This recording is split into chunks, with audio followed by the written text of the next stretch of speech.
Hello বন্ধুরা, আজকে আমি কুড়িয়ে পেয়েছি একটা। আমরা আশেপাশে এইখানে ঘুরতে ঘুরতে দেখে মনে হবে এই জায়গায় কেউ থাকে না, কিন্তু হয়তো আছে, অনেক লোকজনই হয়তো আছে। এইরকম এখানকার সবই এইরকম।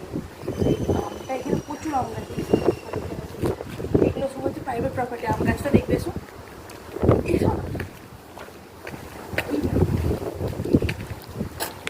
দেখে মনে হচ্ছে কেউ নেই, কিন্তু অনেক দূরে।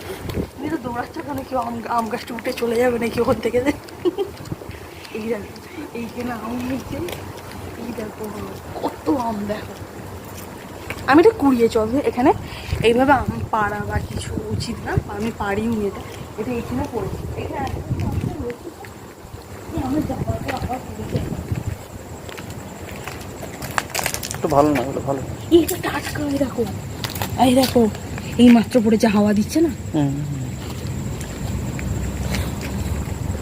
আমার একটা কথা বলবো, ভিডিওটা নিয়ে আমার না প্রচুর আনন্দ হচ্ছে। কেন জানো তো?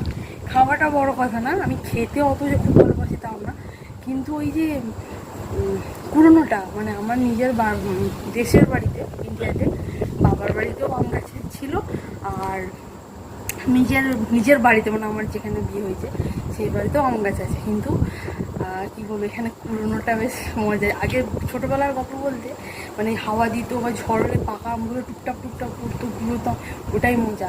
এটাও সেম। আমি এখানে এমনিই ঘুরতে আজকে এলাম, নর্মালি কোনো ব্লগ বা কিছু না, জাস্ট ঘুরতে এলাম, একটু হাঁটতে এলাম, হাওয়া দিচ্ছে খুব সুন্দর।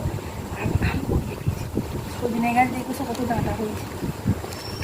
এগুলো কিন্তু সব প্রাইভেট প্রপার্টি, এখানে পাড়া বা কিছু যায় না, তুমি ঘুরছো বড় অসুবিধা নেই। আর এখানে যেখানে সেখানে যা কিছু করতো। এই গাছটা তো অনেক আম হয়েছে, দেখো এই গাছটা তো অনেক আম হয়েছে। এটা খাওয়ার থেকে বড় কথা বেশ আনন্দ লাগে, দেখো তাই না? এই দেখো সজনে গাছ, এখানে বাইরে একটা জিনিস কি প্রচুর সজনে গাছ বল।